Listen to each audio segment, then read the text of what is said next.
اوج بن انک اسطوری روایات اور تفسیروں کے مطابق دنیا کا لمبا ترین انسان تھا۔ آدم کے زمانے سے موسیٰ کے زمانے تک رہا۔ اس کی عمر 3500 سال تھی۔ اس کی ماں کا نام صفورہ اور باپ کا نام انک تھا۔ اوج کا قد 3330 گز لمبا 3 گز چوڑا تھا۔ یہ سمندر کی گہرائی سے مچھلی پکڑ کر سورج کی تپش میں پکاتا تھا۔ پانی اس کے ٹخنوں تک ہوتا تھا۔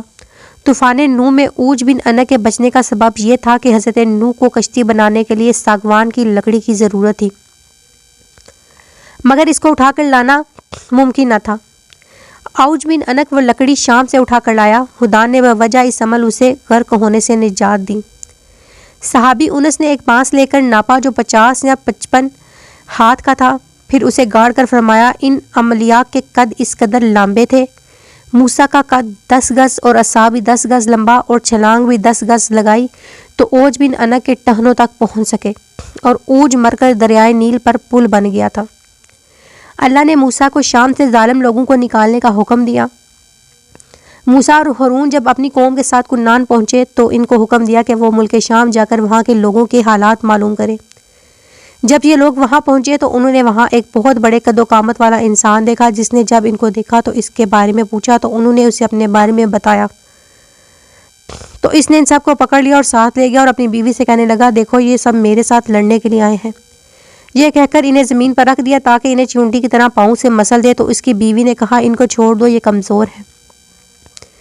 واپس آ کر انہوں نے سب باتوں کے بارے میں موسیٰ کو بتایا۔ قوم نے واقعہ سنا تو جنگ سے کترانے لگے اور واپس مصر کی تیاری میں جت گئے۔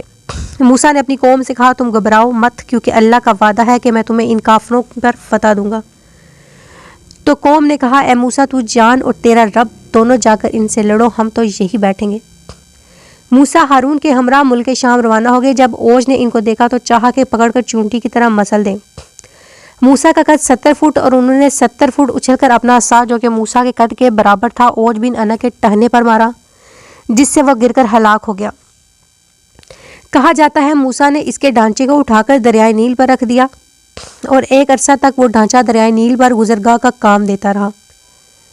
اکثر کتب تفاسیر میں اسرائیلی روایات کی لمبی چوڑی کہانیاں درج ہیں جن میں اس شخص کا نام اوج بن انک بتلایا ہے اور اس کی بے پناہ قد و قامت اور قوت و طاقت کو ایسی مبالغہ آمیزی کے ساتھ بیان کیا کہ کسی سمجھدار آدمی کو اس کا نقل کرنا بھی باری ہے۔ یہ قصہ اوج بن انک کا قد اتنا لمبا تھا کہ یہ طوفان اس کے ٹہنوں تک آیا اور وہ مچھلیاں پکڑ کر سورج پر بھون کر کھاتا تھا۔ یہ یہودیوں کی خرافات میں سے ہے، اس کی کوئی حقیقت نہیں۔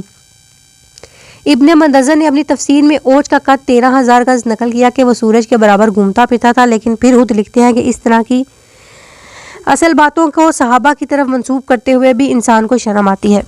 ابن کثیر نے کہا کہ اوج بن انک کے جو قصے ان اسرائیلی روایات میں مذکور ہیں، نہ عقل ان کو قبول کر سکتی ہے اور نہ شرع میں ان کا کوئی جواز ہے، بلکہ یہ سب کذاب و افطار ہیں۔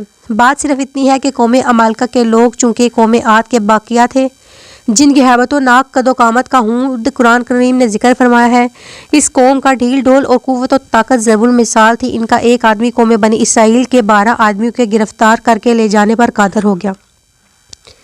یہ طوفان نوح میں تھا، تاہم پانی اس کے گھٹنوں تک بھی نہ پہنچا تھا۔ یہ محض لغو اور بالکل جھوٹ ہے، بلکہ قرآن کے خلاف ہے۔ قرآن میں نوح کی دعا ہے، زمین پر ایک کافر بھی نہ بچنا چاہیے۔ ہم نے نوح کو اور ان کی کشتی والوں کو نجات دی، پھر باقی سب کافروں کو غرق کر دیا۔ قرآن پاک میں آتا ہے کہ آج کے دن بس ان لوگوں کے جن پر رحمت حق ہے کوئی بھی بچنے کا نہیں۔ تعجب سا تعجب ہے کہ نوح علیہ السلام کا لڑکا بھی جو ایماندار نہ تھا بچ نہ سکا، لیکن اوج بن انک کافر بچے رہے۔ یہ بالکل عقل کے خلاف ہے۔ صحیح بخاری میں ہے کہ اللہ تعالیٰ نے حضرت آدم کو جب پیدا کیا تو ان کا قد 60 ہاتھ تھا۔ اس حدیث کے آخر میں یہ الفاظ ہیں، یعنی اس کے بعد مخلوق کے قد میں کمی واقع ہوتی رہی حتیٰ کہ معاملہ ہم تک پہنچا۔ اس حدیث کی بنا پر علامہ شوکانی نے فتح القدیر سورہ مائد کی تفسیر میں اور حنفی فقیہ اور محدث معالی قاری نے الموضوعات الکبیر میں کہا کہ اوج بن انک نامی کی قد و قامت میں انتہائی مبالغہ سے کام لیا گیا ہے اور اس کے واقعے کو من گھڑت قرار دیا ہے۔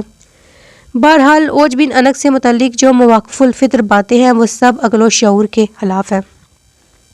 اللہ تعالیٰ سے دعا ہے کہ وہ ہمیں سیدھے رستے پر چلنے کی توفیق عطا فرمائے، آمین۔